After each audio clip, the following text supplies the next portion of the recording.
it's time to talk about the 5 best things and the 5 worst things about College Football 25. I've been playing the game for a bit now, and I've been looking at feedback all over the internet as well, so I've put together a list of things the game shines at and things that need some work. And over the years on this channel, I've grown to learn that people view these games very differently. Something that you may think is very important, somebody else might not care about at all, and vice versa. So I believe it's important to touch on all of these things because not everybody plays the game the same way. Also, I do have some copies of the game officially to give away. I've got a few for Xbox and a few for PlayStation, so make sure to follow me on my social medias. I'll be doing a post on each of them later tonight, and it'll run throughout the weekend so that people have plenty of time to enter. Now, before we get into the list, let me first start by saying that I do think this is a very good game. It's a game that I'm having a ton of fun on. It's the most fun I've had on a football game in many years, probably over a decade. There's been a couple Madden games here and there that I have really enjoyed, but nothing like this. I don't even want to put this game down. However, that doesn't mean every single thing about the game is up to par, and we're going to talk about that in this video. Now, first, let's start with the 5 best things in my opinion. Number 1, without a doubt, is the gameplay. This is the thing that you've seen probably praised the most about this game. Now, that doesn't mean that every single person thinks the gameplay is good. I've seen some people say that they think the gameplay is trash.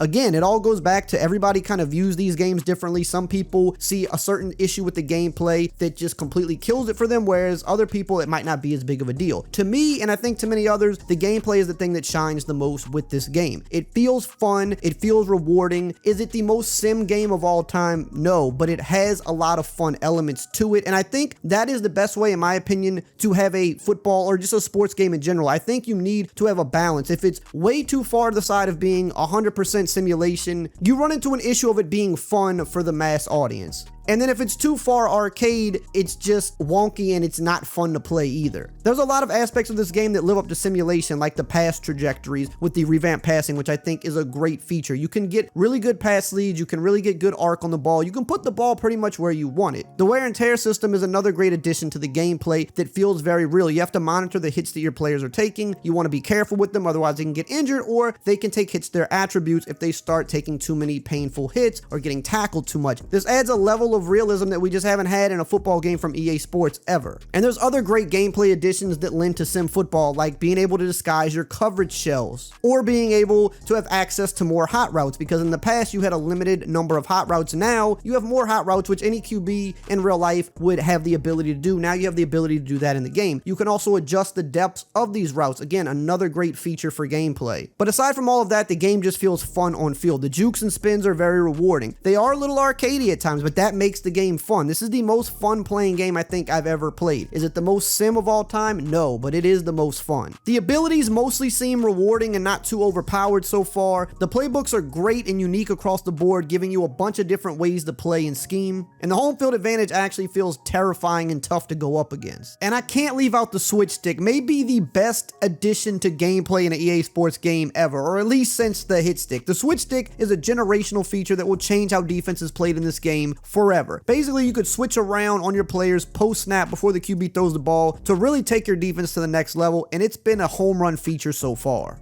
I'm not running into a lot of warping. I'm not running into a lot of wonky stuff that we've seen sometimes over the years with Madden. Everything feels pretty rewarding. Everything feels pretty satisfying. Obviously, there are still a couple issues with the gameplay. Blocking at times can be better. The pursuit, which we'll talk about later in the video, definitely needs work. The zone coverage could play a little tighter, but overall, this game is too much fun to play for me to get hung up over those couple of things about gameplay that aren't perfect. Now, really quickly, before we continue with the rest of the video, I do want to mention that we are still sponsored by Underdog Fantasy. If you like sports and you like winning money, then you've got to be on Underdog Fantasy playing their pick'em game. Basically, all you have to do is pick higher or lower on a wide variety of player stats, and if they hit, you can win some good money. But the best part about Underdog Fantasy is they'll give you a free play at sign up, and they'll give you some bonus cash to play with. So for example, whenever you sign up, if it's a WNBA game night, they'll give you a player like Caitlin Clark to get a single point. Or if it's an MLB night, they'll give you somebody like Shohei Ohtani to have one plate appearance. Basically a free play that's going to hit no matter what. And if you sign up using my promo code RAY, R-A-Y, they'll also give you up to $250 in bonus cash to play with, and you just can't beat that. Number 2 on the best list, presentation, without a doubt. They really nailed every team being unique in this game. Now, again, does that mean that every single thing is perfect? No, there's a couple instances here or there where they missed something or they got a small detail wrong, but most of it is pretty spot on, and we know that with the years to come, they're going to keep building on this. A lot of teams have very unique intros that are true to what they do in real life. They have their band songs, their crowd chants. A lot of teams have their mascots, and we even have 2 announce crews in the game on top of all that, so the commentary doesn't get stale. Now, I will say a slight critique here of the commentary commentary is. It doesn't quite feel alive enough. It could be better. It does also feel just slightly delayed at times. I know that Chris Fowler did come out and say that he is actually re-recording a good amount of lines for this game because even he felt that he wasn't saying it with enough energy. So that's good to know that they're already tweaking some of these things to make it better. But overall, top to bottom, this is some of the best presentation we have seen in a football game in a very long time. I mean, even down to the fact that some schools have real licensed music that plays during the game for them. Or the fact that when you score a touchdown in certain stadiums, you'll hear cannons go off or you'll hear the crowd do a certain chant just like they do in real life. They really knocked it out of the park with presentation. And on top of that, I'll just throw the graphics in with that as well. The game looks beautiful, from the shine and the scuffs on the helmets to the puddles that splash up when they're running in the rain. They really did a phenomenal job in this department. Hey, if you're still here at this point of the video and you haven't subscribed yet, you might as well go ahead and subscribe, join the family, because you're basically already a part of the family anyway. I'm trying to get to 600k subs soon, so if everybody watching just subscribed, we could hit that number in a few days. Number 3, the college football playoff mode. Probably my current favorite thing about this game. This is the online head-to-head mode that you play with regular teams, but the format they've created for this is a lot of fun. It's basically a mini season, and after you win a certain amount of games, you get put into a college football playoff bracket with other users that are in your kind of same skill ranking level online. Then you go through that and you try to win the national championship. The more you win, the higher you rank up in divisions and just in the overall leaderboard. Now, how you rank up in this mode has a bunch of different factors. Obviously, winning is the most important, but if you're playing with lower overall teams and beating better teams, you're actually going to get more ranking, whereas if you're playing with a better team and you're beating an equal team or a lesser team, you're not going to rank up as much. But another detail that I love about this mode is that they've split the teams up into 3 tiers. So for example, if you want to play with a lower rated tier 3 team, you can also choose to search for only other users that are playing with a tier 3 team. So if you want to mix it up and play with a small school that isn't very good, you don't have to worry about going up against a team like Alabama if you don't want to. The only drawback from this mode is that they will not allow you to change your playbooks. You have to play with the playbook of the team you're using. Now, depending on who you are, you might like that. Some people really love that. I do think it makes it pretty interesting and a little bit of fun, but overall, I would vote to change the playbooks because I think that's a really important part of online gaming, especially in a football game, is being able to use the playbook you want. Who knows if they'll update this, but overall, the mode is a ton of fun. Number 4, recruiting. This is definitely the best part about Dynasty mode, and trust me, we'll get to some of the issues that Dynasty has in a minute, but the recruiting, I think they've done a phenomenal job with this, and it seems like that's what they put the majority of their time into for Dynasty mode for the first iteration of this game, which makes sense because that is really the most important thing about the mode. The recruiting is a ton of fun. It's definitely challenging. As a small school, you're not going to be able to just easily get big name recruits, although it can still happen. It's very in-depth, down to being able to DM players, talk to their family. You can send the house at them. You learn more about them. You try to hard sell them. You can even try to persuade a guy away from another school to yours. I think this is actually one of the best parts about this game, and it's something that does make Dynasty solid if nothing else. And number 5, Team Builder. Team Builder launched a little bit later than we thought, but man, I had a ton of fun with this already. I've already got multiple teams in the game, and I've been looking through all the other user-generated teams, and it's crazy how many teams are in the game so far, and it's pretty detailed. I mean, we've got smaller college schools being put in the game, and they look pretty much spot on. I put my old high school in the game. I made another fictional team. I had a ton of fun with this, and although the website is a little buggy at times, some people are having some issues for sure, especially in the Chrome web browser. Overall, there's a lot of different options here that you can choose to create the team that you want. The only real drawback of this is they have no generic stadium, so you have to use another team stadium, although there are a decent number of regular stadiums that don't have a ton of branding on them, so you can kind of get away with this, but I would like to see them add some generic choices here for sure, or just give us a stadium creator, which I think at some point that's something they do want to do. That would take us over the top, but as it stands right now, Team Builder, I think, is pretty in-depth, and it's a lot of fun, and I'm already seeing some crazy creations in the game. Now let's start with the 5 worst things about the game, and unfortunately, the first one on this list, we have to talk about the issues with Dynasty mode. Now, I don't think Dynasty overall is a bad mode. I think it's at least decent right now. If they can clean up some of these bugs, it'll be solid. Let me start by saying that, again, this is the first iteration of this game. They're not springboarding from NCAA 14. This is completely ground up new game. NCAA 13 and 14 had great Dynasty modes, but it took many years to get there. I think with College Football 25, they've got a good starting point, but they got to clean up some of the issues and they got to fix some of the oversight. I think recruiting, they did a really good job with this, and it really appears that that's what they put most of their time into when developing this mode, and I can imagine why. I'm sure it takes a long time to code that level of recruiting into the game and have it work properly. And without recruiting, you just can't have a good Dynasty mode, so it was imperative to get that right, and then things like the transfer portal. But I think along the way, they missed out on some other things that I know we'll get in the future, but it is a little bit of a bummer to not have that now when we had them in older games. There are some things that are missing that would be really good for the mode, like a trophy room or the ability to view some of the league history. You also can't play as non-user controlled teams, so you can't play the national championship if you're not in it, which is something a lot of people like to do. Again, those are things I think will definitely come to the mode. I think a lot of time was put into things like recruiting and the transfer portal, and you just could not really put this game out without those things being done well. And at some point, you got to stop working and release the game. You can't keep pushing it back forever. So I do think those things will come, but the main issue with Dynasty right now are some of the bugs, like the sim engine, like the progression happening way too fast, like the college football playoff rankings being completely out of whack. The sim engine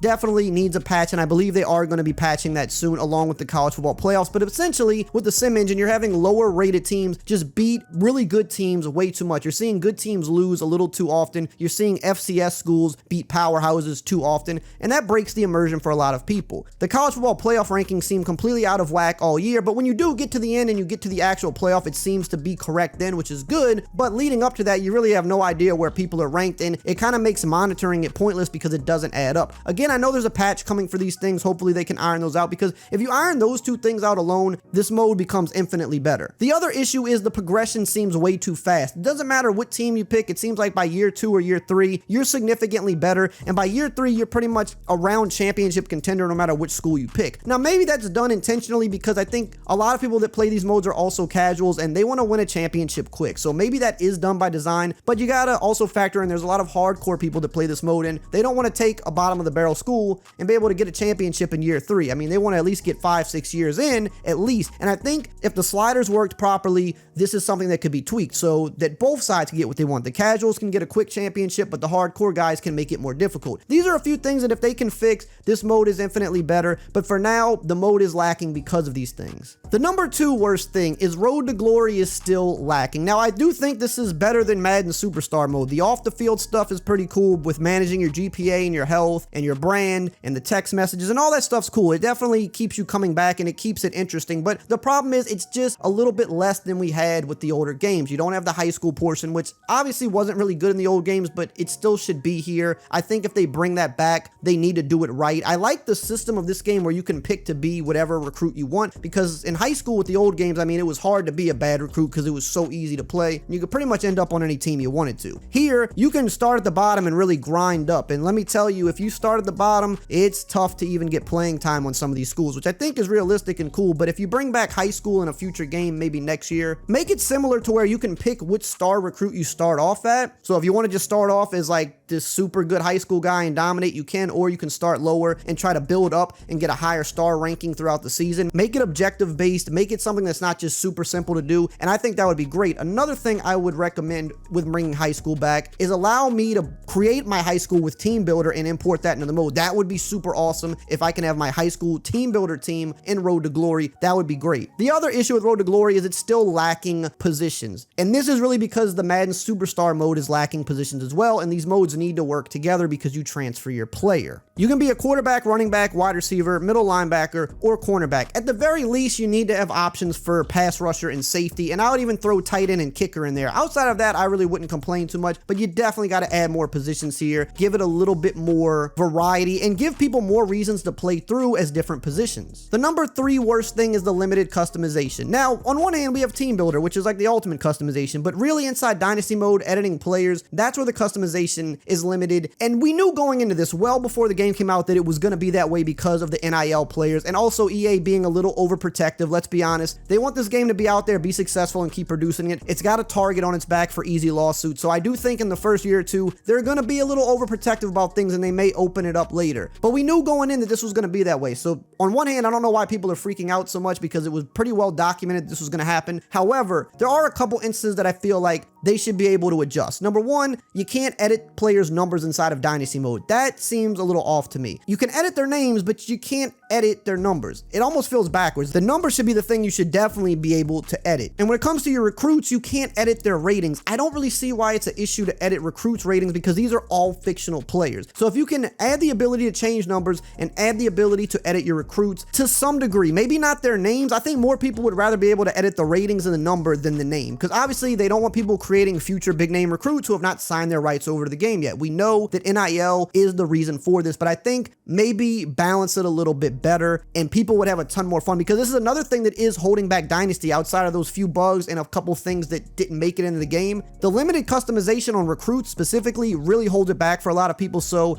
I would hope that they can reconsider this and switch this up a little bit to give us some more options with at least the recruits, if nothing else. The number 4 worst thing about the game are the pursuit angles. Now, this is the one area that I said I would talk about later. Gameplay, I think, is fun. It's great. I'm happy with how it is, but let's be honest, the pursuit in this game is pretty obviously the sore spot of gameplay. And I don't know if this is done intentional to create more big plays. We know that this is a game that feels very offensive based. They want a lot of big plays. They want crazy stuff to happen, and it's a lot of fun when that happens, but it's also frustrating when the pursuit is so bad at times that big plays are happening that just should not be happening. This is the one area that I would critique the most of anything about gameplay. Make the pursuit a little bit better, and then we'd really be cooking. But as of right now, the pursuit angles at times are really laughably bad. And the 5th worst thing about the game is there's no ESPN presentation. Now, we knew about this long before the game came out, so this isn't a shocker. And to me personally, this isn't actually that bad of a thing. But again, I'm taking into account that a lot of people really did love this about older games and they wanted to see it in this game. I think the game's presentation overall is great, and I don't really think ESPN is needed, but if we're being fair, a lot of people wanted to see it in this game and a lot of people expected to see it early on. And if I had to find a 5th thing that's bad about this game, because I can't find that many things to be fair, I guess having no ESPN is the thing that I had to land on here, because it's the one thing that I still see a lot of people bummed about not being in the game. Now, we talked about presentation a bit in this video, and if you want to see some of the coolest things in this game presentation wise, make sure you check out this video right here on the screen.